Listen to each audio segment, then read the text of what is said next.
Welcome to the Blooming League of Original Podcast.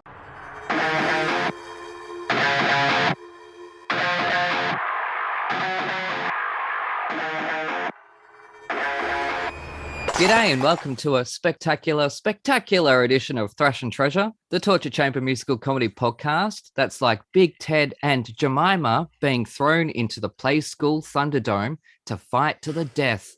And speaking of mime...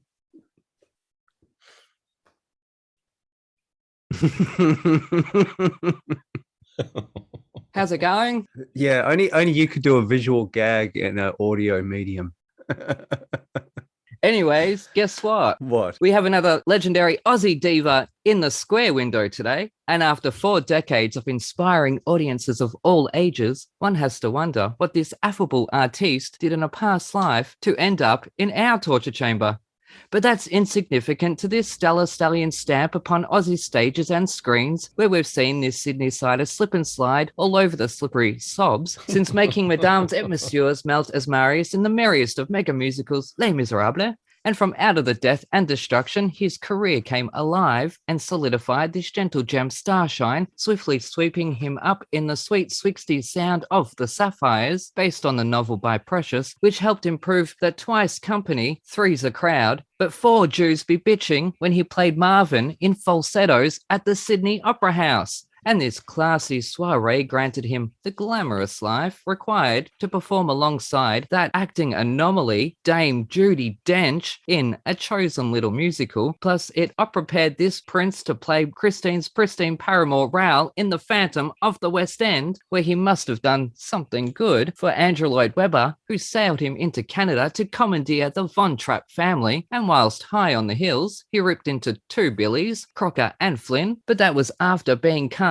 as both titulars, Jekyll and Hyde, where he hid so well, nobody ever got to see it. Unlike Take Me Out, where he was showered in praise and balls, that's baseballs, Evan, as well as balls, and dozens more stage appearances, such as High Society, I Wish, La Cage aux Folles, Evan Wishes, Holding the Man, I Wish, The Best Little Whorehouse in Texas, Evan, I Wish, plus the Aussie tour of Mary Poppins. And that's before we've even turned on the tally.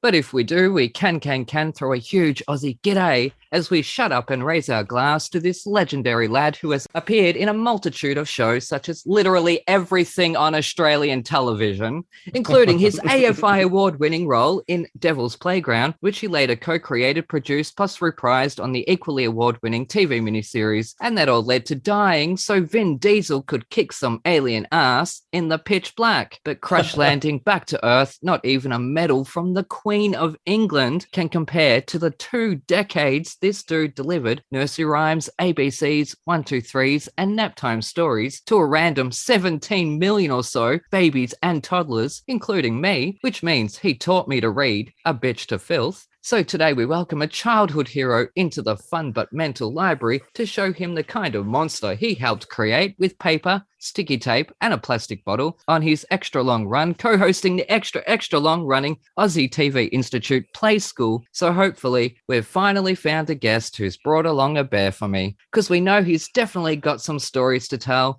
For recently, he's gone from flipping and tripping in Pippin to high kicking and pimping in Moulin Rouge as Harold Zidler. So please raise your legs and teddies into the air for the one and only Mr. Simon Burke. Yeah, I am absolutely godsmacked that you are on my show. Wow. Wow. So I'm sorry to do that to your career. I admire you so much, Simon, and everything you've accomplished. That was amazing. That was incredible. Thank you. Thank you very much. Well, I know you've listened to a couple of episodes, so you knew what to expect. I did. Yeah, you pulled it all. You pulled out all stops there, man. It was beautiful. Thank you. Throwing a little cheeky Take Me Out reference there. Obviously, it's just been nominated for a few Tony Awards. I just saw that this morning. Yeah, I had no idea there was a revival. Yeah, there's that. There's Company as well, which is on your resume. Moulin Rouge swept the Tonys last year, obviously, which you're doing. But you're currently on hiatus. So are you making sure to keep to that show routine with 8 naps a week? Well, I must say, about 4 o'clock every afternoon, I do get a little kind of bit of sleepy time because, Moulin Rouge is probably the most exciting show I've ever done and have ever done, but it is also the most incredibly energetic and physically demanding. So I find myself having a bit of a sleep around 4 o'clock, actually. Yep. Yes, it is actually 4 o'clock now, isn't it? Our guests are from all over the world, and as I said to you, we've had some at 2 a.m. So my sleeping is really depends on what week it is and who we've got. Fair enough. So I have to be absolutely versatile there. I've got a couple of questions on Moulin Rouge, but I'll ask another one later. But you're playing Zidler, who I find one of the most fascinating characters in cinema because he's pretty much a clown pimp. He is so over the top and he's an entertainer, but he has this whole empire on his shoulders and he will do anything and sacrifice anything and anyone for that. And it's that darkness that brings the light to the Moulin Rouge and all that joy and happiness. So what's it like to sink your teeth into a role that has that darkness behind such a clownish exterior, if you will, if that's the right word? That's a really pertinent, interesting question. And it's something I've been grappling with for a bit because it's not often that you get to play a character which at face value, as you say, is kind of the entertainer and the glue of the piece and the kind of bonhomie and the kind of welcoming kind of fun figure. And so my job in that part of the show is to be as extreme and as fun and as welcoming and as warm as possible. But it's not often that you get to sort of see backstage, which you do in Moulin Rouge with my character. And you do see exactly the sort of things you're talking about. His problem, which is that the place is falling apart and he needs to kind of keep it up and he will do anything and sacrifice anyone to get that. And also, there's a lot of kind of quite tender, realistic moments in the show too, which is what makes it so much fun and so difficult and so wonderful to do. Yeah, yeah, I can imagine. I'm sure Evan would be thrilled that it is another musical about putting on a musical. Yeah, it seems to be a common theme within the musical world. I think there's about 10 to 12 off that I could probably sit and write down that are just musicals about putting musicals on. Yeah, it's the Russian doll syndrome, isn't it? Basically, yeah. So that's what gets the Oscars every year. If you make a film about making films, I mean, The Artist got it. Whoever saw that coming? Or whoever saw that? Well, that is true. Yes, but anyways, we'll move on. We're going to move on to the metal because whoever listens to that. Now, firstly, have you had any experience with heavy metal or metal, new metal, glam metal? There is speed metal, apparently, proto metal. We could be here a while. Yeah, there's every metal. That's it.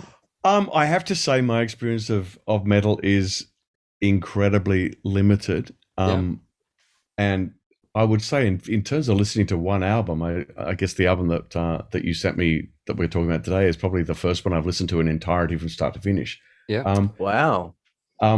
But I have to say I was pleasantly surprised. I mean, I know we'll talk about it later, but I was really kind of intrigued, and perhaps it was because I did it when I was driving back from. We finished Moulin Rouge in Melbourne a few weeks ago, and I was driving back from Melbourne to Sydney, and I listened to it then, and I was like, I was really carried away by the kind of virtuosity and the drama of in this album in particular. So no is the short answer. Yep, we hear that a lot, and we actually hear a lot of musical performers say they don't know musicals either. I'm also someone who is not a big musical theatre fan, although I spent a great deal of my life doing musical theatre, but for some reason I'm not the most kind of, I'm like, I don't know, like, who did the Broadway revival of this in 1997. Yeah.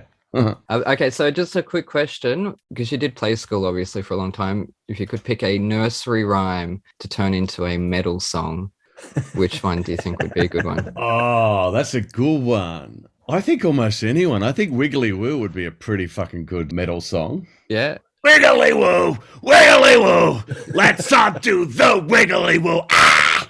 That's probably a punk song already, I think. It does sound... It would work. It totally would work as either one. I reckon it's probably already been done. Yeah, there are lots of nursery rhymes that have been turned into metal versions. I was looking, when I was trying to pick the album, I was Googling that. Unfortunately, they're all compilations. They're not, a single band doing an album of nursery rhymes. But yeah, there's people out there, doing thrash versions of Wheels on the Bus and that kind of thing. All right. Yeah. Yeah. Anyways. I'm going to read my review because Evan chose the album. So I'll quickly get through that. Anyways, when I first saw the cover, I had no idea who or what. So I fired up the Spotify and set off into the unknown. The first eponymous track was a strange mix of early Baywatch and an 80s orange juice commercial, but instead was about a man and his alien friend on the run from the law and a gang of alien poachers. But the second track took a dark turn when I saw it was called Ice 9. They're just taking the mickey now. Anyway, this sleazed up track spoke of a rich woman from the Upper East Side being mugged before 3 New York City prostitutes save her and sweep her up in their scandalous world of debauchery. Yes, queens, 5 stars. But noticeably, upon my third and fourth listens, I began to notice these songs seem to be middling along, whilst the epic guitarist shreds the house down cowboy boots before fading out like the end credit music of a straight-to-VHS sequel of Bloodsport. The love song bored me, but where the middling fade-outs of other tracks seemed at odds with the master shredder, here they seemed to fit in this tale of 2 rockers who fell in love, married, had kids, and lived happily ever after. Yawn. Overall, each song told a quirky story, whilst the guitarist did his thing, but they didn't always match up and create anything more than a quirky story. Without catchy bops, you can only go so far. But Surfing with the Aliens seemed like a spirited band, a fun party band for the long headset, though I've never heard of them. At least I paid attention to the lyrics this time. 2.5 stars, teetering on a 2. It was like old video game or TV in the 80s music. It didn't feel like metal. It felt like a free sample. Oh my God. Can we just confirm that, this album, Yes, sorry, there by it is. Surfing with the Aliens. Yes. No, oh my God. By Joe Satriani. That's the album, yes. We should have told the audience that. Yes, is the artist's name. It was fun, but I thought that the way the songs faded out didn't feel like they were full pieces of music that had a beginning, middle, and an end. And so it just felt like the background music was middling just to showcase the guitarist, who is good. He's great. And he got all the stars. I know the prostitutes did. He only got 2 stars. Or 2.5, teetering on a 2. Oh my All God. right. Depending on what Evan has to say. I might teeter to a 3. I'm not a monster. You've just insulted the metal gods, I think. Probably. Personally kick them in the balls. I am already going to hell, so let's just speed up the process, why don't we? Anyways, yeah, no, I didn't get it. Wow. For those who don't know, I mean, Joe Satriani is the creme de la creme. He is the absolute one of the best guitarists in the world, coming up to one of the best guitarists they've ever been. Technically, immaculately perfect. Oh, yeah, he's great. He's a freak of nature, really. He's up there. He taught guitar legends. He taught Steve Vai, who's an absolute master. And, he's above Steve Vai, even though they both went to high school. It's not the point. Wow. Both went to high school together, sorry. Kirk Hammett from Metallica, Larry Lalonde from Primus. Can I just clarify? Sorry, I said wow because you said they went to high school, and I said wow, and it sounded like a sarcastic moment. Yeah, no. I presumed you meant them together, and that's why I was a genuine wow. I wasn't being sarcastic, just to clarify. He's literally, a virtuoso. He's a maestro. He's just mastered so many styles and then taken them to the next level. I mean, he's a completely mental guitar player, respected the world over by anyone who plays a freaking stringed instrument. And you're going, it's a bit middling. Well, the background music, he's a shredding god. I called him Master Shredder. Yeah, okay. But now that was actually because originally the Bloodsport was Ninja Turtles, but I thought 87, they didn't really have movies back then. So it's really interesting that you say that, Evan, because, and thank you so much that, the first metal album I listened to was this guy, because as I was listening to it, I mean, I know nothing about metal, know nothing about the genre, but I was listening to this guy play and I'm thinking like, wow, I don't know anything about guitar playing. I don't think about anything about metal, but there's something quite incredible about this guy. I I mean, so I'm glad that I was right at the start, but also like, it's like I don't ever watch soccer until I watch the World Cup. I never watch, swimming until I watch the Olympics. Like I felt like I was watching like that of guitar players, or listening to that of guitar players. And, I was really blown away, I have to say. Yeah. Spot on. I agree. He's just one of the best. Yeah, he is good. But what was backing him up, I don't think lived up to that. Himself, funnily enough, on this album anyway. Everything? Pretty much, yeah. Well, the compositions then, or especially the ending. Come on, you telling me that wasn't video game music? You've got an old arcade behind you, which has Silver Surfer on. Yes, which has the story of the album cover. The album cover that you saw, that you have on Spotify, has a guitar's headstock on the cover. Which is, for the uninitiated like me, the top of the guitar where the strings tighten. Okay, yeah. 6 keys. The hand. Oh my God, you know what the top of a guitar looks like? Jesus. And there's the arm and then it's the hand. That's the guitar. It's the head. And you play the air guitar here. Yeah, it's the head and the neck. The head and the neck, not the hand and the arm. Oh my God. Evan's getting very cross with you. I know. Yeah, how can you not identify the parts of a guitar? My God. Well, I have moronic names for things, as you already know. So you get technical, I'm lost. Go. This is the original album cover, which has Silver Surfer on the front, and he's flying out of Galactus's hand on the back, which is taken from Silver Surfer #1. They licensed it from Marvel, but up until about 2016, they had to keep renewing the license, and they couldn't come to an agreement, so they had to change the album cover. So that's why the arcade is playing Silver Surfer, because that's the album cover I remember, and that's pretty much what it's always been. Does that have anything to do with our overlords, Disney? Yeah, they wanted too much money. And he's like, oh, we'll just redo the cover then. So there really is there's seriously a Marvel connection there. Yeah, there is. Because I was going to say, I felt like it was like the soundtrack to a Marvel movie. Well, yeah, it could be. It has been used in many films, many TV shows, yeah. I've never heard of the guy again. Wow. Someone else I haven't heard of. It's like not hearing of, Sondheim or Rogers and Hammerstein. No, never heard of them. Well, Peter Frampton I have, and I couldn't help but compare him, and yeah, you like his hair. I don't know what he looks like. I just know what he sounds like because his guitar talks. Yeah, well, they're very similar. Joe Satriani is doing the vocal parts with the guitar, really. That's why the whole thing's instrumental. And he doesn't just stick to instrumental albums. Like the next album that he released 2 years later has, 50% lyrics. I would have liked to heard him sing. He can sing. He's credited on backing vocals with Crowded House. This guy has worked with freaking everybody. Well, he's recorded, credited on albums with Alice Cooper, Spinal Tap, Blue Oyster Cult, Crowded House, I mentioned, Yardbirds, Dream Theater. Wow. He also did 2 characters in Adult Swim for Metalocalypse. You know how I was saying they got hardcore metal people to play characters.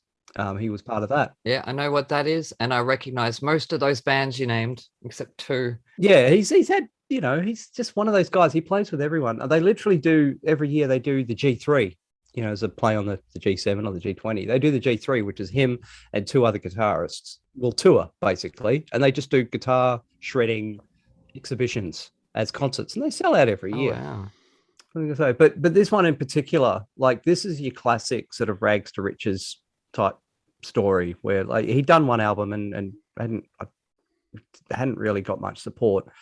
The record label had decided that they would shell out for this one. They're like, okay, we'll fund it, but they only funded about $13,000, which, as anyone who's recorded an album, Simon, would know, 13 grand is bugger all. Oh fuck yeah! This is even in 1987. So he couldn't afford anyone to come in and play bass, guitar, drums, whatever, or even mix or engineer. He pretty much did it solo. Wow. Just jumping back and forth, recording different parts because he was, a broke, bloody, a budding musician. He couldn't afford multiple guitars. So what he did to get different sounds, he used to apparently work in a guitar shop, and he'd have 3 different pick guards for the same guitar. And then in between breaks, he would de-string the guitar, swap the pick guards with the new pickups in them, and then record the next part with basically a different guitar. And then he would just keep swapping them over and over so he could get the sounds he needed. So on a budget, because he couldn't afford 2 extra guitars. What's a pick guard? Oh my God, it's the thing that stops you scratching the body of the guitar with your pick. Oh, well, you're just getting so impatient with me. I don't know these things. Well, the pickups are mounted in You could generally just unscrew them. It's a bit of a process, but yeah, he would do it all himself. So he would, literally change the pickups in the same guitar over and over and over to get different sounds. Okay. Yeah, I love him mainly because he just throws the kitchen sink at every song. It's just every kind of technique and style is just all gets thrown on top, and it somehow just keeps doing it and doing it and doing it. He's done 18 studio albums to this point. Wow. He's prolific. He's incredible. He's what guitar gods look up to. He's just the king. I can't, you can't speak any more highly of him. There's no one more technically perfect or proficient as Joe Satriani. Yeah, well, if you can't speak any more higher, the only way is down. So be careful what you wish for, Evan. So, Simon, were you rocking out to this with your air guitar, and how many strings did you break? Yeah, I liked most of it, I got to say. It was interesting talking about how there are no lyrics to any of these songs that he does on his later albums do lyrics. As someone who's not really into this genre, I have to say that it was a way in for me that there weren't lyrics, because it meant I could kind of appreciate the musicality of it. I often find when I listen to heavy rock or metal or something, it's just like I can't understand what the fuck they're saying, so I turn off immediately. So just listening to the virtuosity of the musicianship and stuff, I found kind of almost a way in. Actually, also the bass. I liked a lot of the bass. Like, interesting you say that he did the bass as well, and the rhythm, and the only song that is and all the drums are programmed just like the ZZ Top album, Afterburner, where they basically just told the bass player and the drummer to go home, we've got this, and they just programmed it all. The only song that does have people playing on it other than Joe Satriani is Satch Boogie, which was track 5. Oh, that's the fun one. Yeah, that's because you got real people playing as well. It makes a big difference. Yeah, it's sort of like that's like party time, isn't it? Yeah. And they're sort of really showing off and having heaps of fun, and that actually, you could actually tell that there's other people in the room there, maybe. All very low budget and, scraping together, trying to tie together strings and save every last penny just to pay the bloody studio fees. Probably why they couldn't afford to end the songs. Can I tell you the one song I hated? Yes. There's something called Always With Me, Always With You. Oh. Yeah, the love song. Oh, no, go away. Oh. That's the only one that felt like it did need lyrics, and if the lyrics are there, they'd be bad. It felt like a sort of Brat Pack movie with Ali Sheedy and Emilio Estevez or something. Like it was going to be like in the montage scene when they're breaking up or something. It's just that, I wasn't into that, but I loved all the other stuff, I have to say. Yeah, no, that was awful. I hated that song. That was just because I'm not a fan of ballads as it is. I've made it very clear on this show I don't have time for ballads much. And he likes musicals, Evan. I like musicals, yeah. Yeah, I know. It's weird. Yeah. So I just didn't have time for that one at all. I'm like, no, fuck off. He's had 14 Grammy nominations and sold over 10 million albums. So he is the man. And how many wins? No wins. Wow. He's the Susan Lucci, not the man. Okay. I don't know who that is. God, and that's all that schmoozing you have to do, all those meetings, I guess all the free drinks and the free hors d'oeuvres and the free gift bags, that's fine. But all the schmoozing you have to do, God, who could be bothered? Just to keep losing all that time. And the one time he doesn't go, that's when he'll win. But yes, anyways, it looks like the aliens fell off their surfboards, hit their heads, and were eaten by sharks. So we're going to go to an ad break. That's so stupid.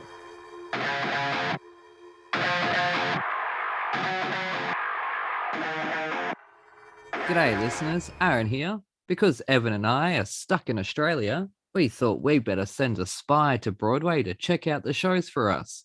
So here for today's review is our Broadway spy, Spencer. Funny Girl, which was universally panned by critics. I don't think I read a single review that people liked it, but I did. I enjoyed it a lot. Beanie Feldstein was fantastic, hilarious. She truly embodied Fanny Bryce until she started singing. Jared Grimes, who was just nominated for a Tony Award, had the best moments in the show with his tap dancing and the tap choreographers who has been working with him since he was 14 years old. They have been a team for that long, and it showed. Jane Lynch was exactly how you expected her to be, as funny and as graceful as Jane Lynch should be. Ramin was the con man of your dreams. You cannot believe how perfectly he embodied that. Harvey Fierstein revised the book, and my only problem with that is it was a little bit too long. I felt like it didn't flow as well. Now here's the problems with the show. The set was one of the ugliest things I've ever seen, and the lighting was very modern. So here's the question. Is it for tourists or purists? I think if you are a Barbra Streisand purist, you should not see this production, because all you're going to do is compare Beanie Feldstein to Barbra Streisand. If you don't know anything about Funny Girl, go and see this show, because you will love it. And that's this week's review.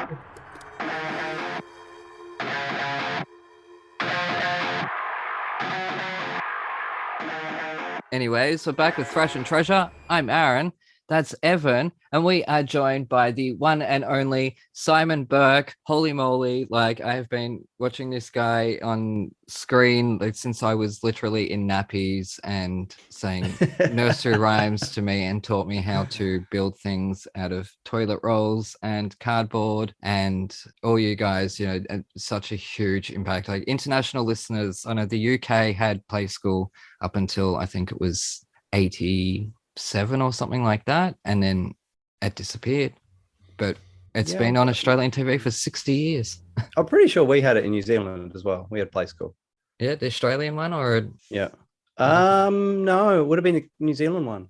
It was definitely an NZ one, yeah. As far as I remember, it was exactly the same. We had a big Ted and a little Ted, and we had a square window and a round window, and we had a rocket clock, and basically a franchise. Yeah, it is. But every episode on Play School, we would check the time on the clock.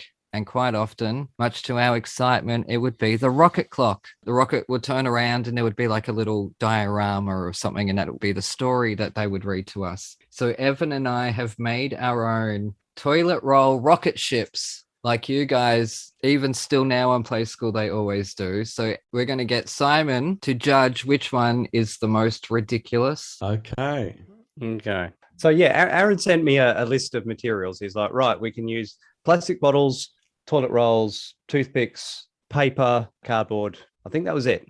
Okay. Aluminium foil and glad wrap, something like that. The things that they use on Play School, basically. And I said, I thought there were going to be restrictions on the materials. And you go, no, that's it. Well, okay, fair enough. Go on, show us. Who's first? You go first. You're the co-host. Oh, okay. Well, I have to take the headphones off. Why is it that big? Because you didn't specify how big it has to be. Oh, God. How big the plastic bottle could be. So... Oh, God, what did you do? So we made a rocket ship. Oh, wow. Oh, wow.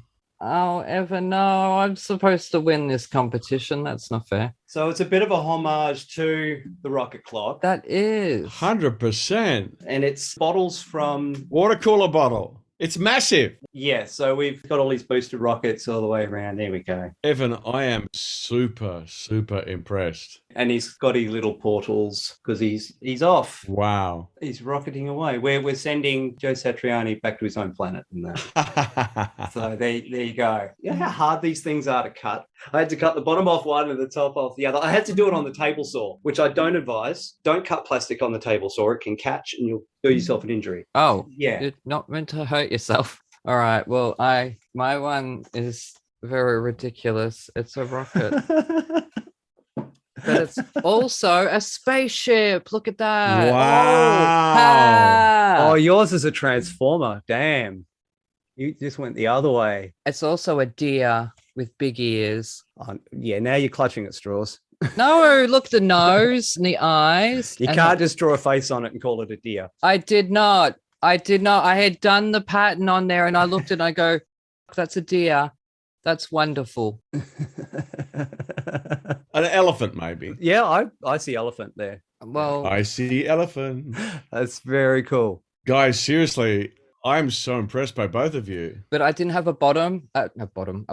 So I had to use a cup. Oh, you've broken the rules. Oh, shut up. I made the rules. So I went out of my way. I didn't have a bottle. The only bottles we have are for home brew, and as if I'm allowed to bloody rip one of those apart. So, And I didn't have glue. Well, I did actually. I found glue after I'd used a bunch of roof and gap sealant, so it's got like all silicone all over it. It looks terrible. But yeah. So, anyways, Simon, you are to be the judge on which one looks the most. Oh, well, I'd have to say. Remember who invited you onto the show?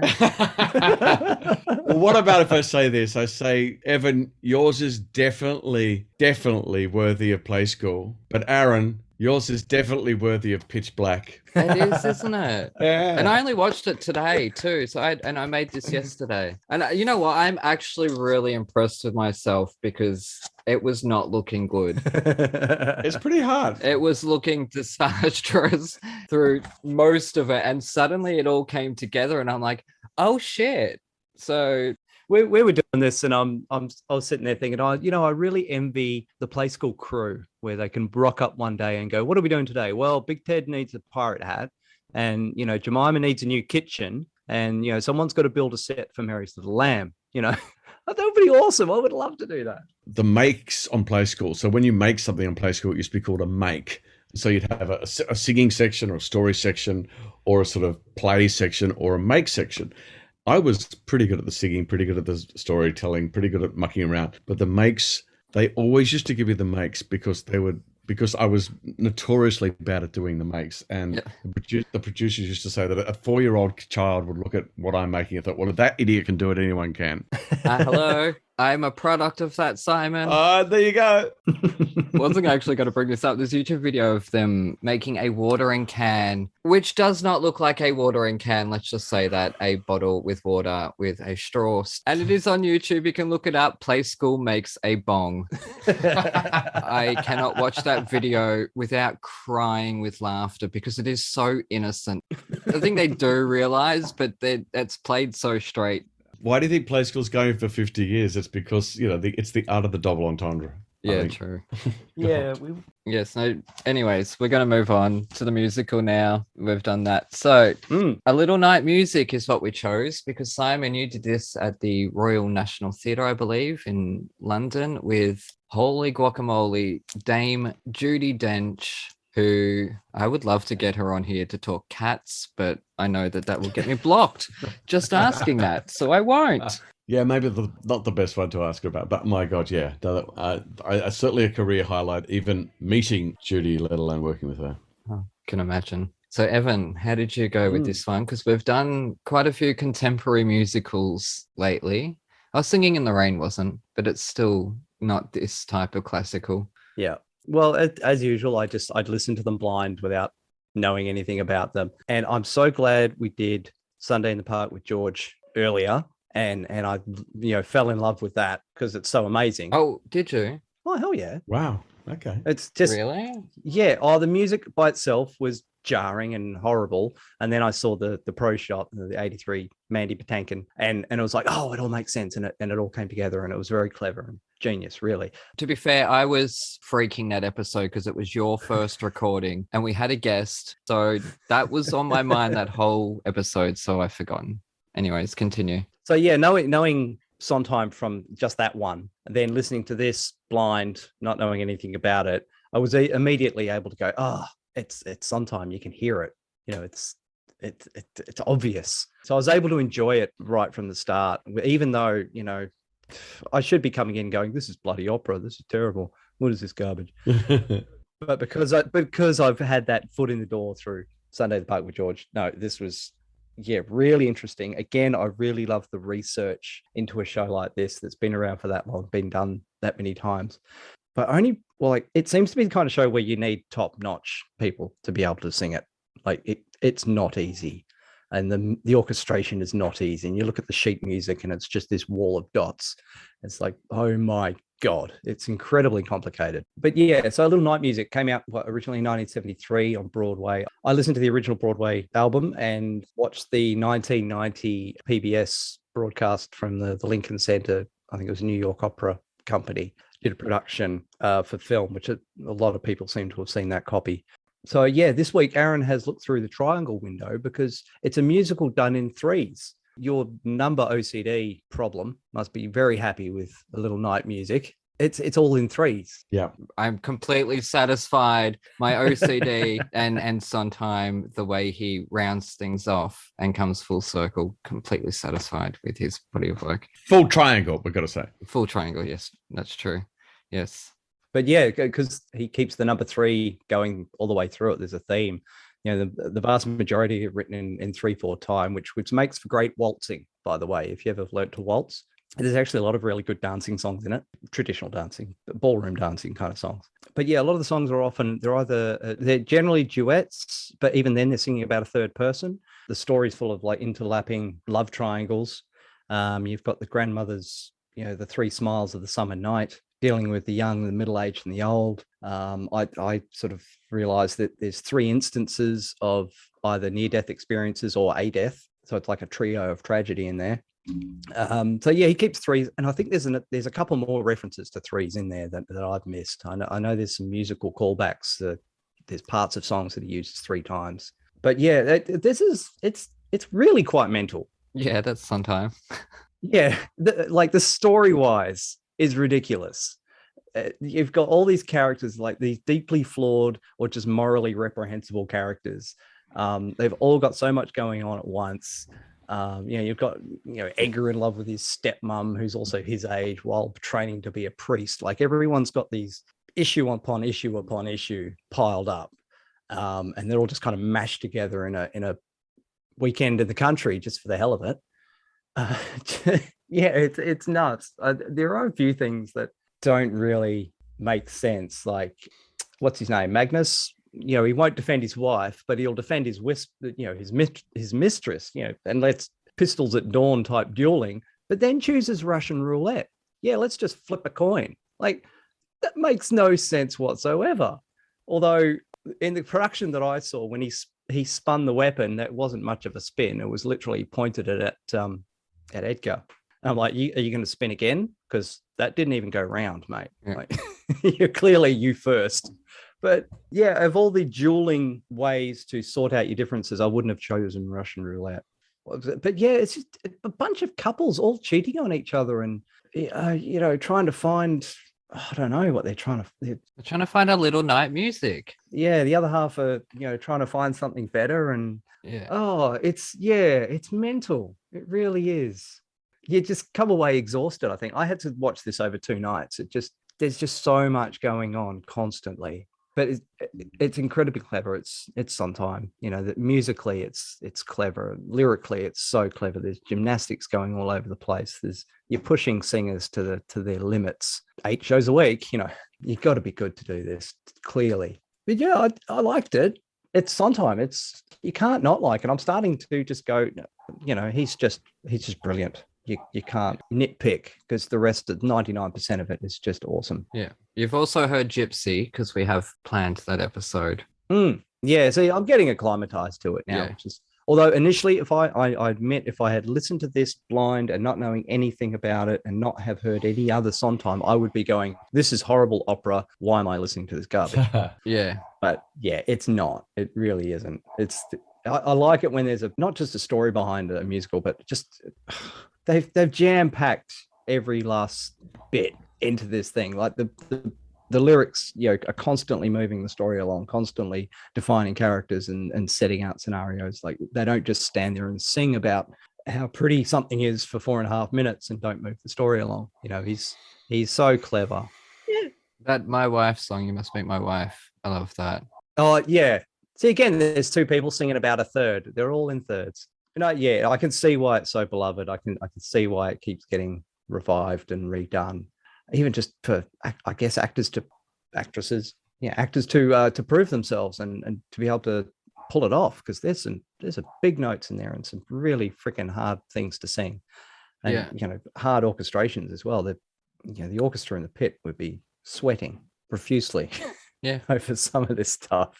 Yeah. Did you recognize Send in the Clowns? Oh yes, of course. That was the only song I did know. Yeah. And of course I knew it from Simpsons. Yes, I knew it from Krusty's comeback special. They actually showed that there was some kind of a Sondheim revival show, and they played that particular version. They had Krusty up on the big screen. That was hilarious. The crowd was losing it. Yeah, that was all I knew Send in the Clowns from was from The Simpsons. Yeah. But yeah, that, and again, I looking that up, I've seen the 1990 version, hearing the original version, and then I did see the Dame Judi Dench's version on a talk show, just being interviewed. And yeah, she's bloody, even though it's only a theater interview talk show, you know, she cried on command. Incredible. She probably does that I assume every performance, 8 times a week. She's crying on cue. I was like, oh my God, you're good. Seeing as we have someone from a production of Little Night Music, Aaron, what is Send in the Clowns about? I don't know what this show's about. I've never seen it, never really heard it. I was waiting to get that in there.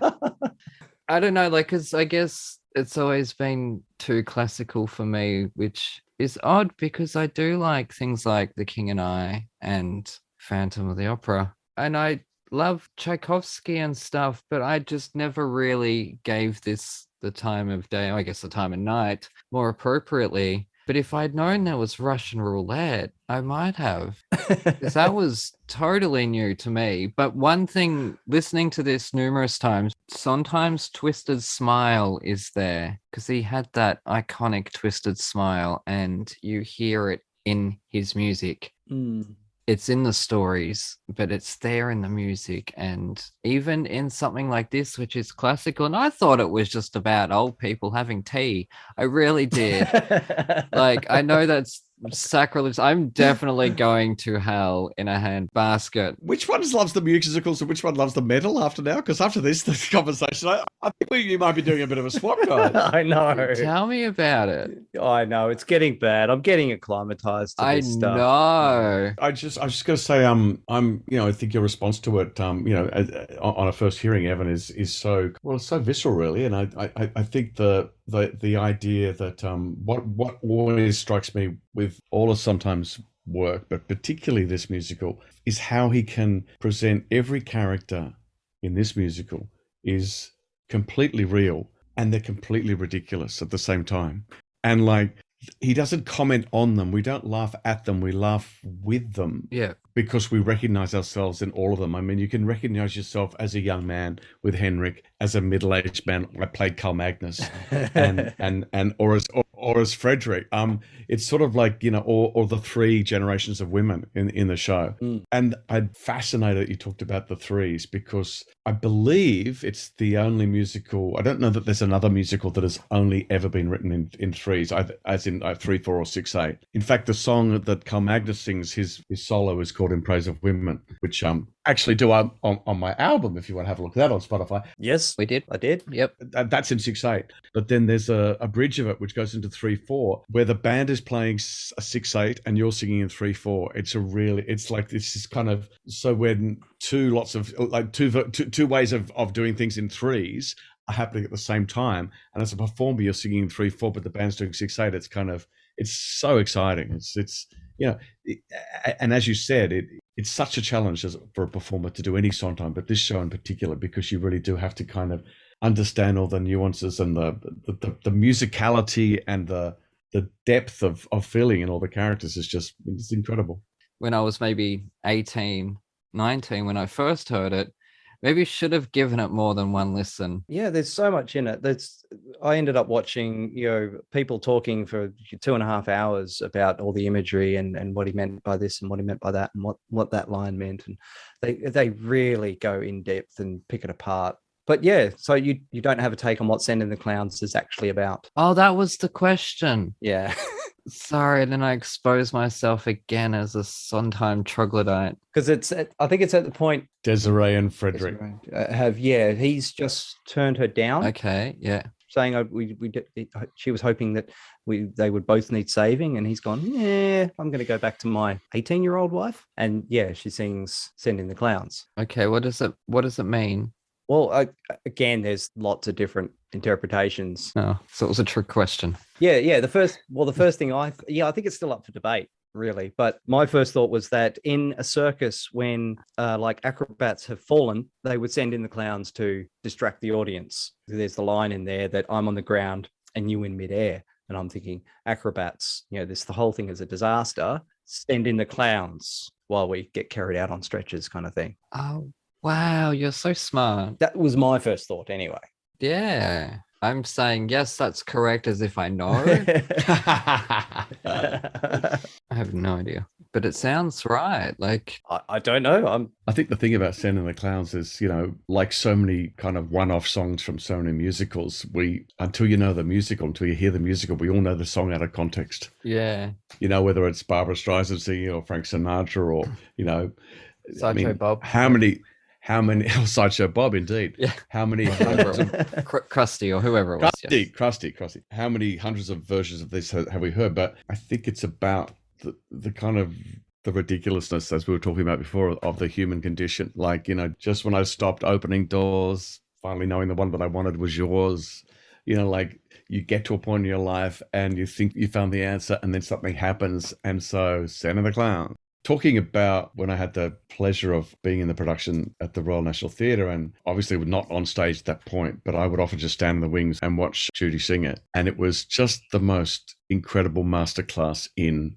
I want to say acting, but probably what I would say is being. Yeah. Like she just said or sang the words. She didn't act them. If the tear, you were talking about how she cried every night, blah, blah. Like that's a secondary thing, I think. It's just the fact that she brought all her experience as a woman of 60, as she probably was around that time, and all her decades of experience as an actor. And she just said it, And it's interesting, if you look at the musicality of that, it's a song with not much range. It's not they're not big high notes or whatever. You can almost speak that song. And it was written originally for Glynis John, who was on the recording that we looked in the original recording. And you don't have to have a massive range to sing it, but you do have to have a massive range of experience in life. And I think that's what is so beautiful about the song. People would know her from Glynis Johns from Mary Poppins. She played Winifred Banks, the mum.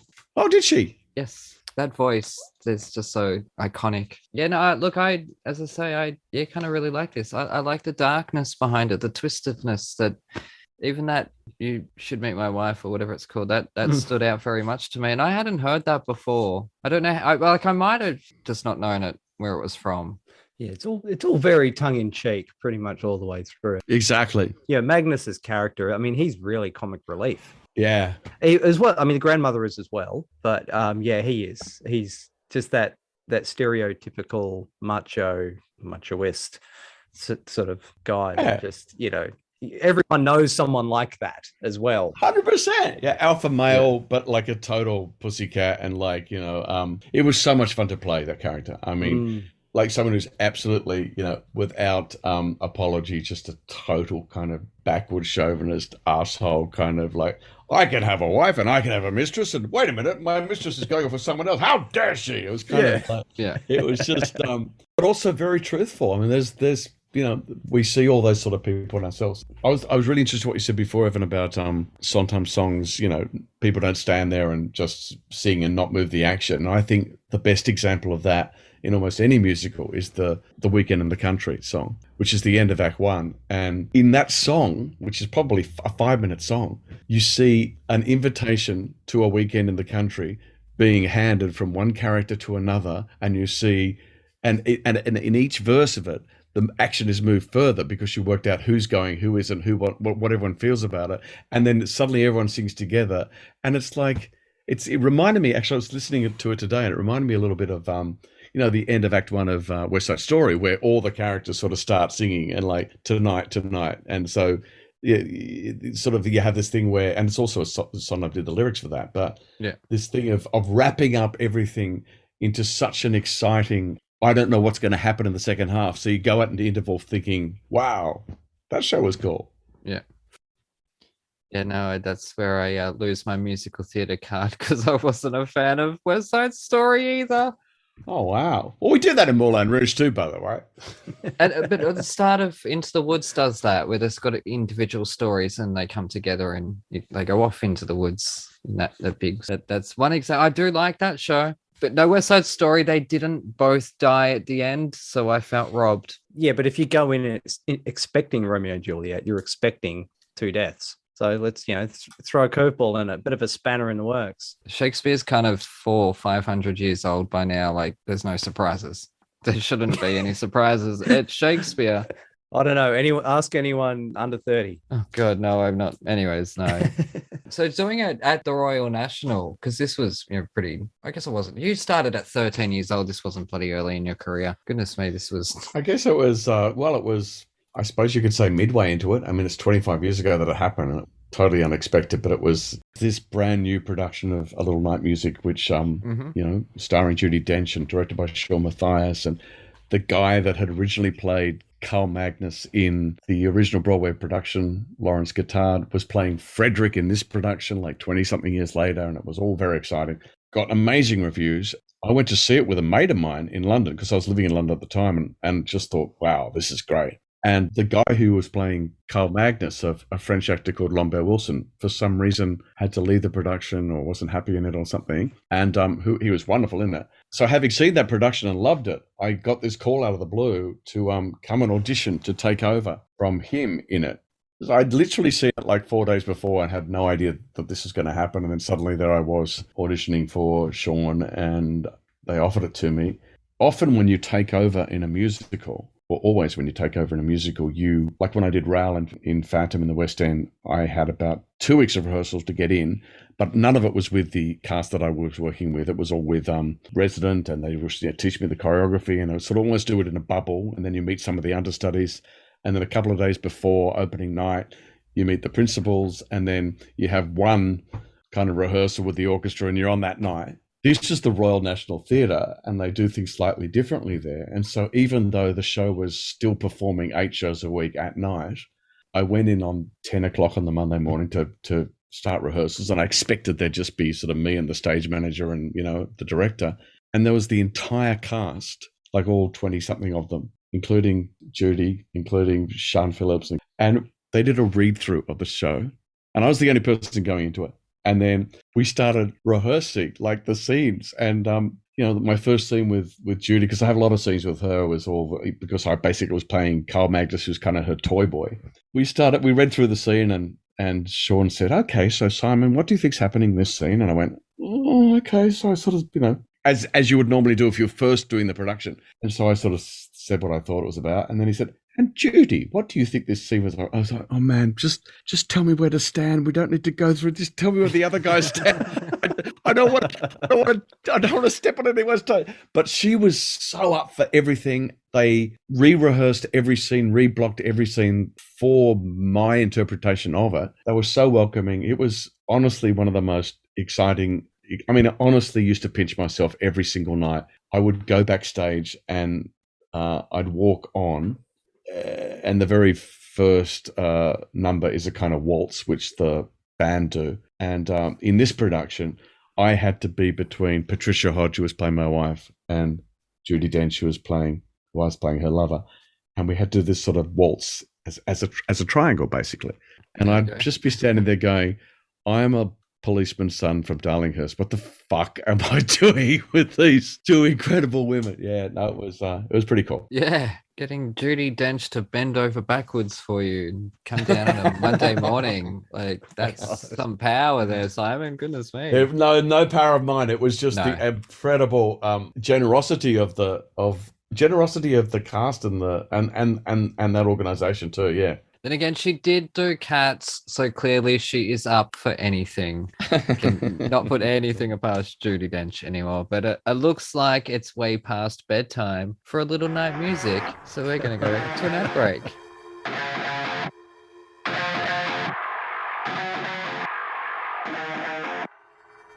G'day listeners, Aaron here. While you're topping up your coffees, did you know that you can support our show and go on a fantastically scary adventure at the same time? Go to www.thetonistonTales.com/bookstore to grab your copy of The Toniston Tales, a darkly funny Aussie trilogy about a young boy who rescues injured animals in his spare time and the roller coaster ride he's taken on by a literal fish out of water. Written by me, the village idiot of Thrash and Treasure, you'll come to love Toniston Turnbull and the dozens of wacky characters that he meets along the way. And here is a sneak peek. After barely 3 hours of light sleep, Toniston Turnbull slowly opens his eyes, his body feeling heavier than it ever has before. Not from extra weight, from tiredness and stress.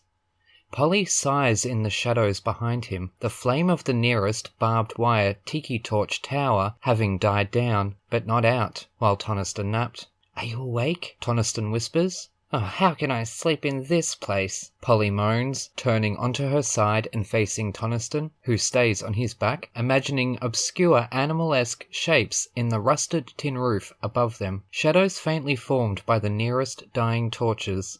"We need to work out a way to get out of here," Toniston states the obvious. He whispers, despite the fact the nearest shacks to their own are several meters away, and the occupants presumably asleep, as most prisoners seem to be. "How? There's no fence to squeeze through, or even climb," Polly replies, sitting up in bed and then stretching out her sore arms. The hairs stand on end from the slight chill in the air. "I don't know, but I think the whole fighting thing is a distraction." "You mean to distract the other prisoners when new ones arrive?" "No, I think that was just bad timing. Didn't you notice?" Toniston goes on to explain his theory. "That fight happened, everybody gathered around. I didn't see one person who wasn't watching, and then when I vomited, the only gate in this place closed shut." "What are you trying to say?" "I think something happened when everyone's back was turned."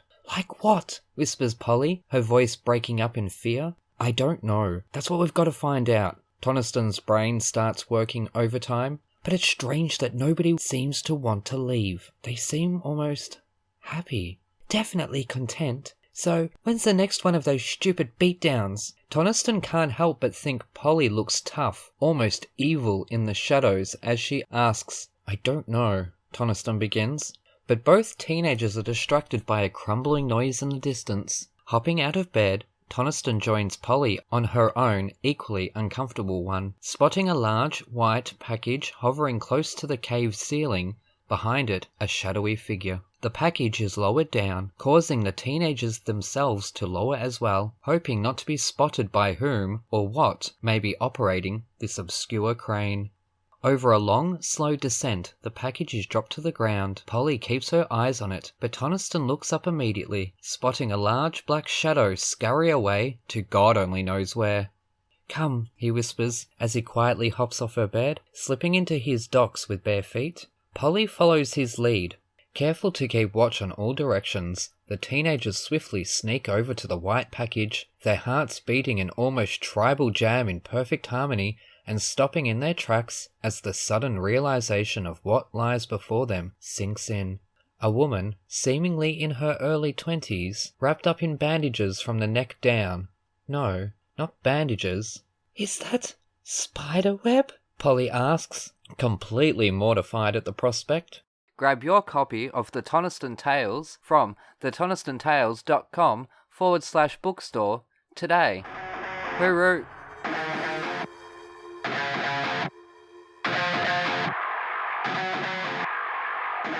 Anyways, we're back with Thrash and Treasure. I'm Aaron, that's Evan, and we are joined by the sensational Simon Burke, and I am absolutely thrilled. I'm wearing, if we can say it, my bananas in pajamas tie. Oh, Nice. And also underneath, I'll just lift up my shirt. Oh God, what have you got? I've got my Sesame Street t-shirt on underneath. Well, that's not that impressive. Yeah, that's a bit of a tentative link. That's nearly as bad as my link. The reason I chose Joe Satriani is because he was a teacher, a guitar teacher. Sesame Street and Play School go hand in hand in Australia. They were always one after the other. I mean, if you had done Mullygrubs, I would have been impressed. Oh, Mullygrubs. Yes, no, I loved that with the face. Mullygrubs me, Mullygrubs you. That scary mouth. Yeah, I loved He's it. probably got a Mully Grub shirt, or at least had one. Are you a B1 or a B2 man, Aaron? Me? No, I'm far too single to be choosy. Anyways, and now I've completely lost what I was. Oh, okay. So we had also Agro's Cartoon Connection. So as I grew up, I watched that on Channel 7. Now there is on YouTube a blooper reel of Agro. Oh God, yeah, that's. Oh, I've seen that. That's great. Is there play school ones? That's what I would like to know. I suspect that there are, and they would be actionable. I would have to say if I saw them, they'd be pretty good. We used to have a lot of fun. I'm going to go do some digging and see if there is any on YouTube. And if anyone's listening to this, my email. Oh, they'll be well locked away in the vaults of the ABC, never to see the light of day. Is there a favorite episode? There is actually. There's an episode that I did with Noni Hazelhurst, and it was when I was first starting out, and Max Lambert was our musical director at the time, who went on. He's one of Australia's best music supervisors and stuff, and we were so lucky to have him. And we did this thing because back in the days when I first started Play School, it was shot as if it was live. So it was like 27 minutes. You had to learn everything. You had to learn the whole scripts. You had to learn the camera cuts. You had to learn, there was no stopping. These days they do it in segments, in sort of 2 or 3 minute segments, and they perfect it and they move on. But there was this sort of, there was this kind of challenge almost that nothing stopped really unless you said a swear word, so the idea was to keep going no matter what. So I think that's part of the charm of the show, is that as in life, as when parents are playing with kids, or parents are making pipe cleaner spiders with a kid, like a leg or bongs,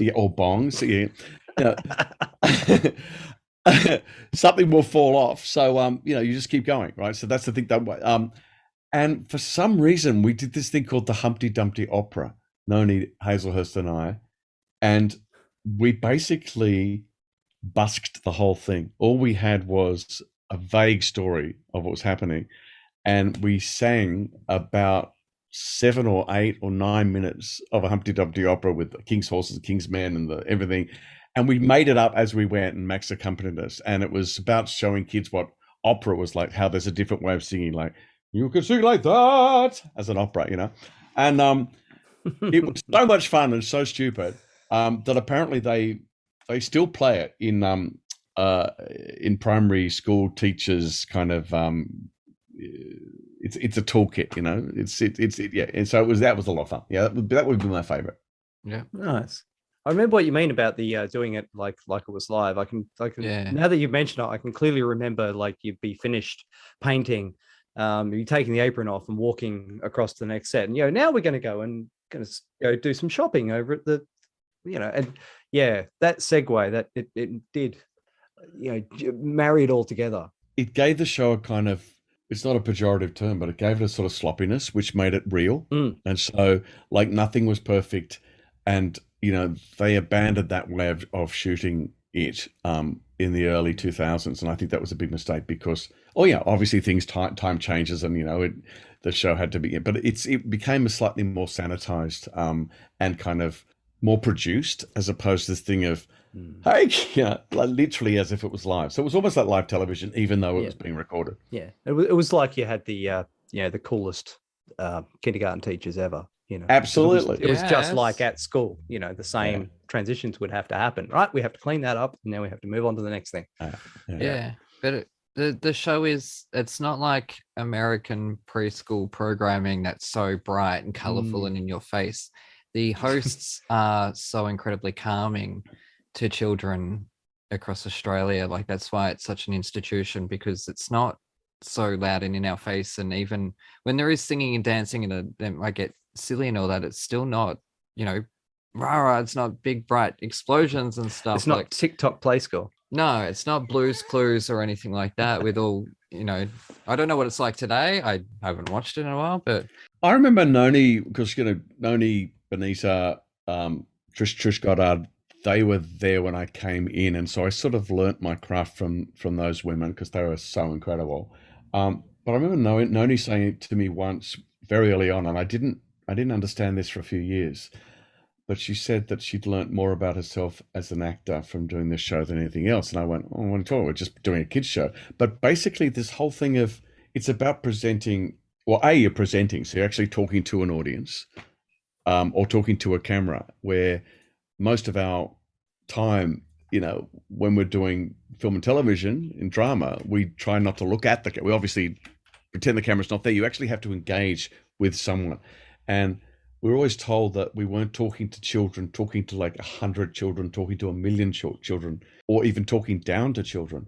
We were invited to engage with one 4-year-old person. So basically, like, as most parents and carers, at home will talk to 1 or 2 4-year-old people. So so you sort of take away the sort of condescension of it. And I know that there's I did a moment. I was doing this thing in Moulin Rouge the other night when I was being absolute dickhead and kind of like I was hopping around the stage like a fucking kangaroo or something for no reason, and the audience loved it. And I turned around then and I hopped a bit more and they laughed a bit more. And I thought, this is 25 years of play school. That's why I'm doing. That's why I can do this role. The reason why I can be as free and as kind of joyful on stage is because of that show. So I'm forever in debt for them letting me, be able to be a bit of a dickhead in front of 17 million kids.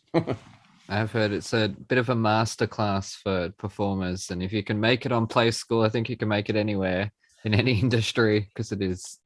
On the subject of Moulin Rouge, I did kind of break the rules this week, because normally I'm not allowed to listen to musicals because we haven't done them yet. Yes. Right. So I haven't heard Wicked and I haven't heard Into the Woods and all that kind of thing. It's annoying because I know they're big shows and I haven't seen them yet. But I did listen to Moulin Rouge, the movie soundtrack, because I haven't seen the film. And the movie soundtrack I found was just a waste of time. Oh. I've only got a couple of comments on it. Elephant Love Medley had me pissing myself laughing all the way through. This is musical comedy with music all the way through. You mean from the musical? Yes, the music, the music from the musical. Yeah, the Love Medley in the movie, they kind of had an idea there, but the musical has just run with it and gone all out. The soundtrack is different, though. You have to watch the movie. They're two completely different things. Yes. Movie, it's different. It's you got to actually watch the movie to get the full effect. But anyways, continue. Anyway, I loved Elephant Love movie. That's great. Medley. Yeah. I was laughing most of the way through this just from the musical gags. Having the backing vocals from one song, the chorus from another, exactly, bashing them together. Now, the only thing I was disappointed at coming away was the you were doing, is it Lady Gaga, the rah rah, ooh la la? Yeah. And no one in the background. I was waiting for someone in the backing vocals to say, lover of a Russian queen. I was waiting for someone to break into rah rah Rasputin, and it didn't happen. Oh, Boney M. Oh, fabulous. I was wondering where that was going. I'm like, do it. It's coming. It's got to be coming. And you didn't do it. I was so frustrated. That's like musical blue balls there. I will definitely take that up with Justin Levine, who is our arranger and supervisor. So I've had Rasputin stuck in my head all week now because of that. Oh, I love Boney M. What they've done with Moulin Rouge, for those of you guys who haven't seen it yet, is in the movie. Obviously, there's 45 songs that are sung or referenced in the movie, but the movie was made 21 years ago, and so when they came to do the Broadway production, which we are now doing, the team decided that, well, there are 21 years of musicals of music that has not been, that's happened since then. So they got rid of 10 songs from the movie, which made it 35, and they added 40 songs. So there's 75 songs in our show. And so, when the movie came out, there was no Gaga, there was no Beyonce, there was no Katy Perry, there was no Britney, there was no Sia, there was no. Oh, there was Britney. Yeah, she came out. Yeah, in 97, 98. Okay. Sorry, Brit. She's suffered enough, Simon. Sorry. Well, that was the other impressive thing, is the cast is taking on, even if it's only in snippets, they're taking on some of the best vocal talents in the world at their peaks and pulling it off, which is, that's phenomenal. I have to sing Chandelier. That's my big number in the show. And like, honestly, Matt, I mean, as you know, I'm not the most popular music kind of savvy person in the world. And when I first started singing the song, I thought, where's the audience laughing? And you go like, it's because they cannot believe that this big, bombastic, kind of crazy character starts turning around and sings, Party girls, they don't get hurt, can't feel anything. So yeah, for me, that's the highlight of my show is getting to sing that incredible song. And it's a bastard to sing too. It's incredibly difficult. Yeah, I can imagine. Yeah, I think I've all tried. Now, just Moulin Rouge, because obviously the stage, there's a catwalk that comes out, and so there's tables. And if you've got a ticket on those tables, you have to be there at the start of the show, because once those bridges close, you can't, they're not going to lift the bridge up for you, mate. That's right. Sorry, you can sit somewhere else. Now, how many people, because you've just finished up in Melbourne, how many people missed the start of the show, and you would see that an empty seat would soon be taken up at the start of Act 2? I think the people in the can seats, they're the seats you're referring to. Yep. I think they're probably wised up to that there's about 20 of them. They need to get there pretty early. But let me say, certainly our completely, totally sold out season in Melbourne, like there'd probably people in the audience, people in the foyer, like if someone wasn't there, they'd probably just say, "Oh, I'll come in and sit down," because yeah, we had a real grab on tickets towards the end, and it was it's just such a fun show to do. It's so great. Yep.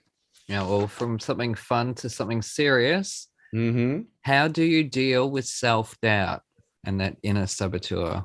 Oh, that's a very heavy question at this time of the day. But I don't often doubt myself when I have the job or when I'm doing the job. I think once I have the job, I sort of think, well, at this stage in my life, I think, well, I'm doing this for a reason, so I just go ahead and do it. I guess the self-doubt for me comes in when you really want something and you really work to audition for it or something, and you don't get it, and then that's when that sort of creeps in. But I mean, I'm very fortunate, I think, and I think it's only a result of having done it for a while, is that once I actually do the job, I don't really doubt myself. I kind of just get on with it. And I think, always being open and being humble and being willing to learn from everyone around you, particularly, I think, for me these days, I learn much more from performers who are just starting than I learned from. When I started out, I would look up to the people that I admired and respected, and people who were much older than me.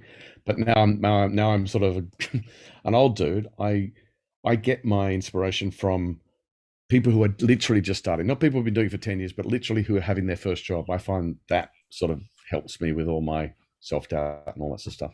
Yeah. Just on the younger generation of performers you speak about, there's not too many cast albums these days, but there is, a lot of social media, and we see snippets or photos or whatnot. Do you think we need more cast albums of Australian casts to help boost that younger generation of performers, as well as the older ones, obviously? Should there be more Australian cast albums?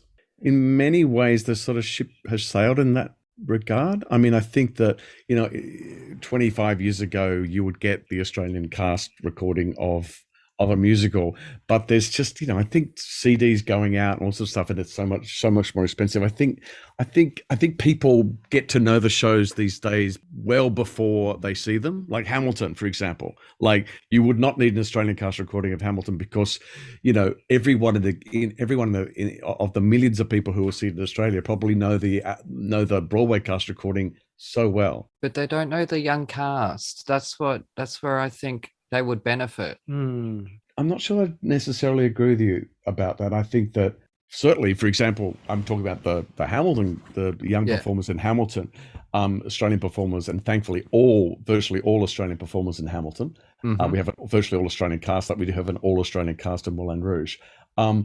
Those young people like Lyndon Watts and Chloe Zool and Jason Arrow, who are playing the leads in Hamilton in Australia.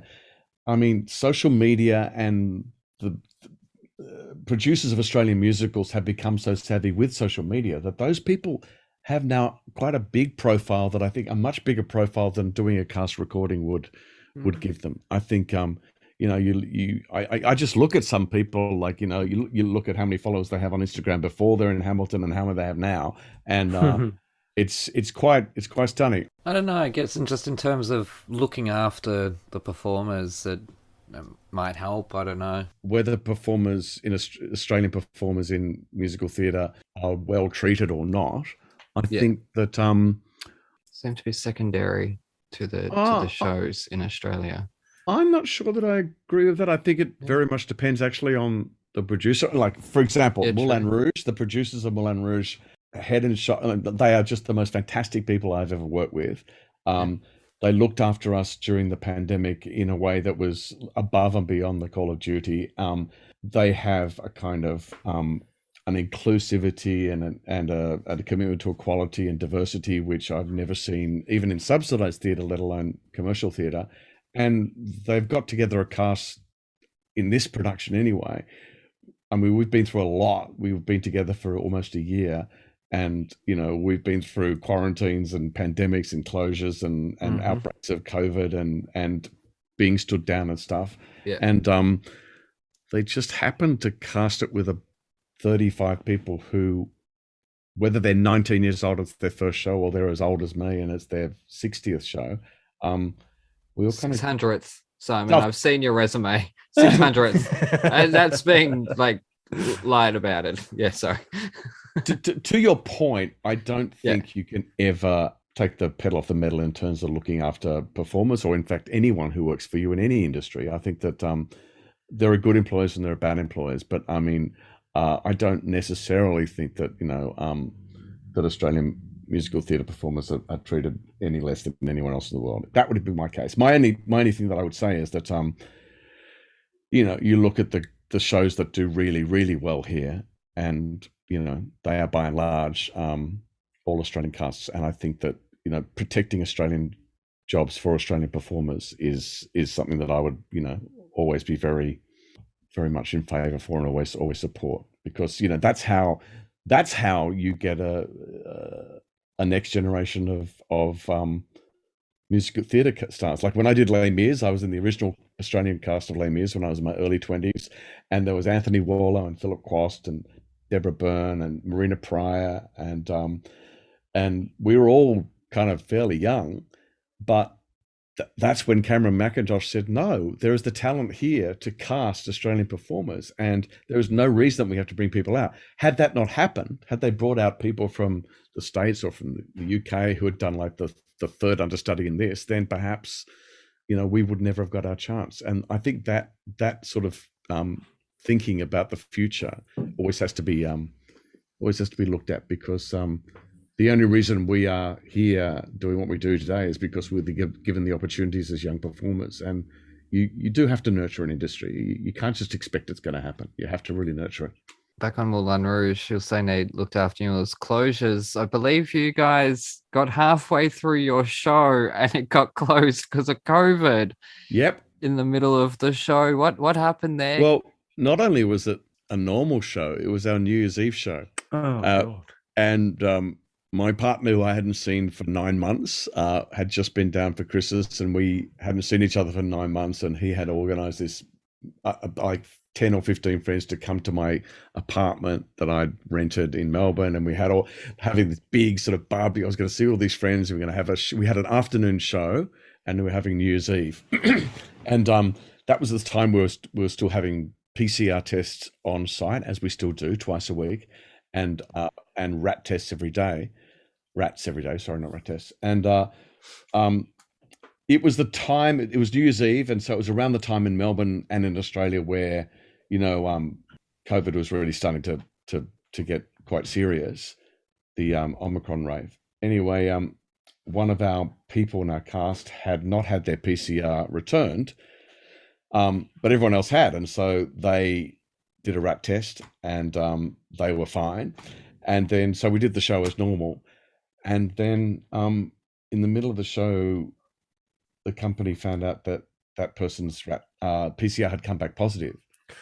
And so it was at the time, it was just before, you know, it was New Year's Eve, and it was, you know, there was such a big kind of, everyone was very seriously worried about it. And so our producers were amazing. Our team on the ground were incredible. The show was stopped.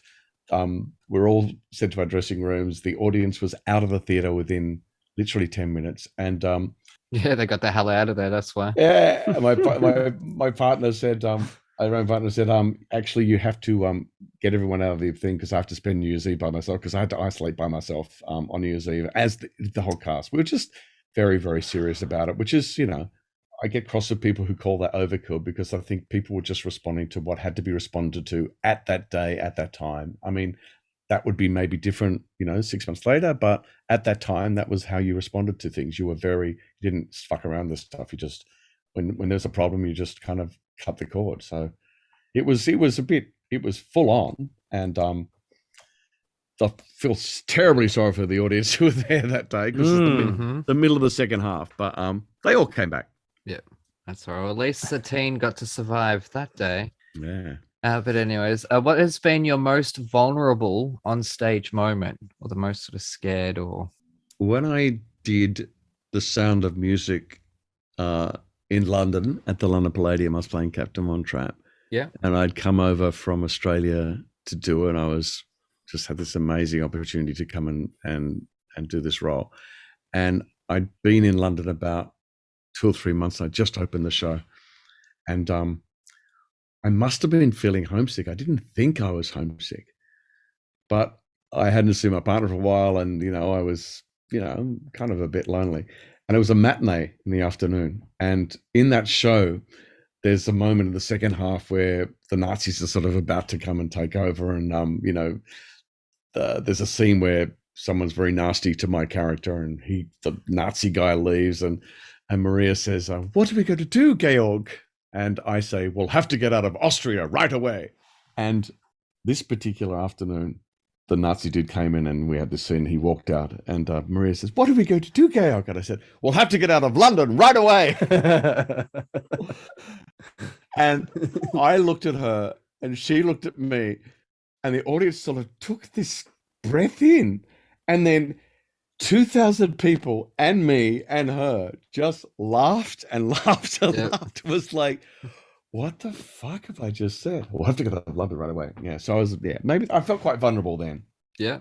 Conversely, what job have you left feeling like you left it all on the stage, or left it all in the studio? Like you gave it everything and you walked away just feeling so satisfied with what you did. There's an element of that in Moulin Rouge. I feel that the show is such an event for people, especially in these times when we've all been locked up for a couple of years. And, every audience that we had in Melbourne, we'd have 1,800 people in the audience. And maybe it was for 1,600 of them, it was their first night out in 18 months, their first date night, or their first time they'd, got a babysitter, or first time they've been in Melbourne. And I think the same will be in Sydney. And the show is so much fun, but this character that I play, I feel like I've been doing it, as you say, I've been doing this for 48 years, and it's like, there's so much kind of performative, the character is so basically, he's almost like the living, breathing kind of theater person. And it requires so much energy and so much physicality and so much vocal energy, but it is so rewarding because about 60% of my stuff is me interacting with the audience. And there is no way of doing the show like even 100%, unless you have to do it like 400% every single performance 8 times a week, or you don't feel like, there's just no way of doing it. It's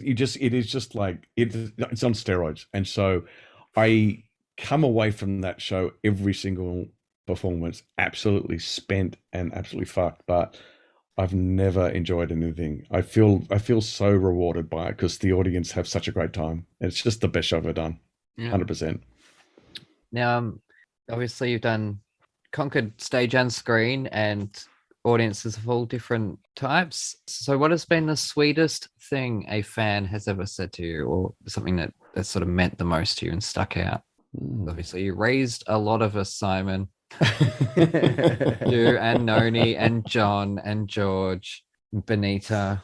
My favorite ever one was I lived in Bondi many years ago, and I'd been on Play School for about 5 or 6 years, and we had a Boxing Day party with some mates, and then we like heaps of people coming after, all getting away from your families and actually having a good time with your mates and stuff. Yeah. And a friend of mine, Rainey, she brought her 2-year-old Ted along. And he was very excited. She kept telling him that Simon from Play School was going to be there. Anyway, so I arrived, and she said, "Oh, Ted, look, this is Simon. You know Simon? Simon's on Play School." And Ted looked at me very doubtfully and said, "Yeah, you remember Simon from Play School." And he looked at me, and he looked at his mother, and he looked at me, and he looked at his mother and said, "Is Gumby coming?" Oh, Gumby. Okay. Gumby's a rock star, Simon. Sorry, So but can you imagine like Gumby with a slab of VB say, "Hey mate, when I put the cold one?" yeah, I can see that. Yeah. I think that's my favorite. Yeah, that's adorable. Now, just still on that, in the USA, artists, especially in the Disney machine, they get pigeonholed and their contracts are you can't go and do this, that, and everything else. Was it ever a tightrope choosing more adult fare during that period? Like it was a long period, it was 20 years. Were you ever in two minds about choosing sort of more grown up stuff? Never really. And I Yeah. think that was basically certainly the people who produced Play School at the time, or for the 25 years that I did it, they were very mindful that most of the performers on Play School are actors. Yeah. And, that this is something that was just a job and it wasn't our life. It wasn't our full-time job, because even if you did like 20 episodes of Play School, that would amount to about 2 weeks or 3 weeks of filming a year. So it doesn't actually take up a great deal of time.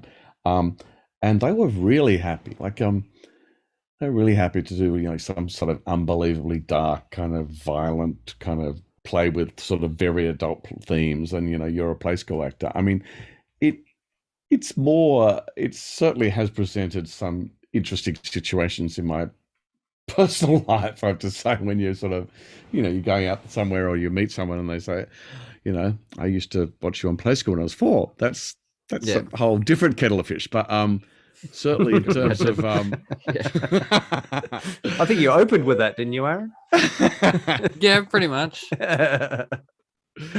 Yeah, I was a little bit older. I was moving out of Play School and going on to Sesame Street, I think, fair enough. when you took over. Yeah, I mean, yeah, I'm 45, so 10 years older than Aaron. You are. Mhm. Now, what nursery rhyme do you hope to never hear again? I got pretty sick of I'm a Little Teacup, I think.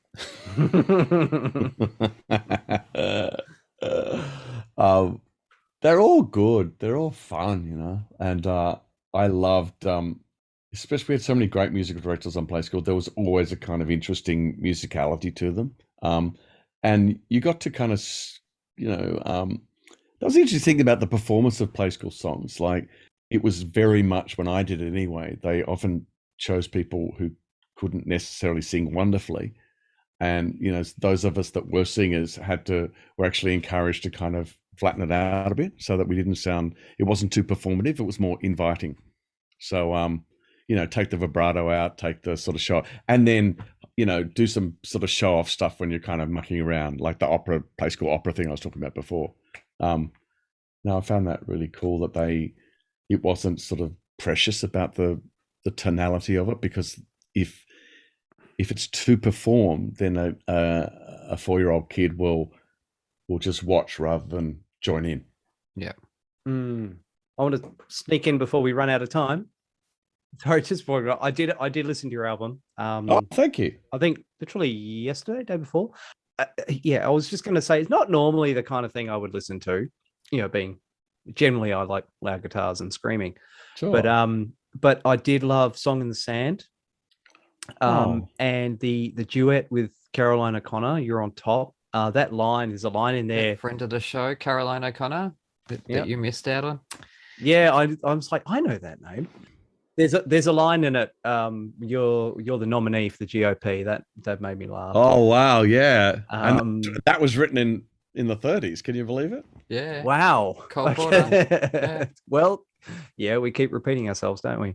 How incredibly honored I was that Caroline, agreed to sing that song with me. We've never actually worked together, but we know each other pretty well. I'm such a huge fan of hers. I know she's been on your show, and yes. What? I saw her in 9 to 5 a couple of nights ago, and I want to see it. She is just I mean, she's wonderful in everything, and she's wonderful in this. So if you haven't seen 9 to 5 and it's in a city near you, go and see Carolyn in that because she's amazing. I'm hoping my friend can get us tickets. Although if he's gotten a boyfriend in the past couple of months, then I'm not going to that show, am I?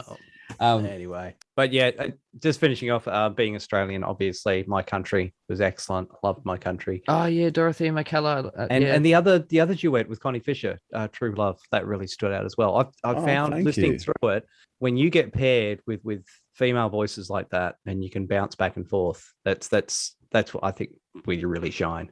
Thank you so much. Really did enjoy it. After a couple of listens, I was really digging it. Yeah, no, I do like the What More Can I Say, which just a fun fact, and to tie it into your career, that song was actually written for a Mary Poppins musical that William Finn was writing. And on our Alison Fraser episode, she sings to me the original lyrics. Goodness me, but obviously what happened when William Finn came to watch falsettos in Australia, I believe he wasn't a fan of the production. And yeah, Bill Finn did come out to see the show, and it was such an incredible, it was so exciting for me to meet this guy, because I think it's one of, it's a beautiful, beautiful show. And it would be one of my career highlights too. It's also the first time and only time I've worked with Gina Riley, who played Trina in that, and that was great. Yeah, I don't think he was a fan of the production, but it was certainly great to meet him, and he liked my performance, so that was all that mattered. And he loved Gina Riley too. But like he's I think it must be also. I mean, imagine like writing a show, a little kind of almost a chamber little musical on off-Broadway in New York, and you never think it's going to go anywhere else in the world, and then suddenly, like 10 years later, it's at the Sydney Opera House. I mean, you'd think, what the fuck is going on, wouldn't you? You would. Yeah. I so badly want him on this show. I tried emailing, but it bounced back. I was so disappointed. I said, okay, so lastly, if you could name a theatre after a famous Australian actor, what would you call that theatre? The Peter Carroll Theatre. Now, Peter Carroll is my first professional play I did when I was 12 years old, and I was lucky enough that Peter Carroll happened to be in the cast as an adult, and ever since then, he to me he's my role model, really, of what it is to be in this industry and to be respectful and kind and funny and talented and incredibly brilliant. And he's taught me everything, and I think I think if we ever have a theatre, that would, I mean, I know we've got the Nancy Hayes, I would like to have the Peter Carroll Theatre. Yeah, that's awesome. Now, just one more thing. I remember you were involved in company with Kookaburra that pissed off Stephen Sondheim. How was that? Because I meant to ask this before, and we'll let you go. Do you want to give some context that I could comment? So what had happened was, my stomach's rumbling. Obviously, it's nearly dinner time. Okay, so this new Australian theatre company called Kookaburra Musical Theatre came out in Sydney, and one of I think it was their second show, was Stephen Sondheim's company, and there was no understudies, so they decided to, I believe, cut certain numbers from the night, and Stephen Sondheim was not happy. I think he threatened to pull the show completely, pull the rights. So I believe it was. That's true. What happened is that one of the performers, Christy Whelan Brown, who was the amazing Christy Whelan Brown, was playing April in company, and we didn't have understudies, and it was the middle of winter, and the stupid producers chose not to have understudies, and so she got very, very sick, and the show was cancelled. We'd done the matinee, and we decided that she was not going to do the evening show. And then at about 6 o'clock, we all got a call saying, come in. And I said, oh, is Christy back on? No. Is someone going to go on for her? No. And so we got in, and they said, we are doing the show. We are just cutting every reference and every song of Christy Whelan's character. So of all the people to do this to, Stephen Sondheim, like, what goes through your mind? Seriously. Sorry. Yeah.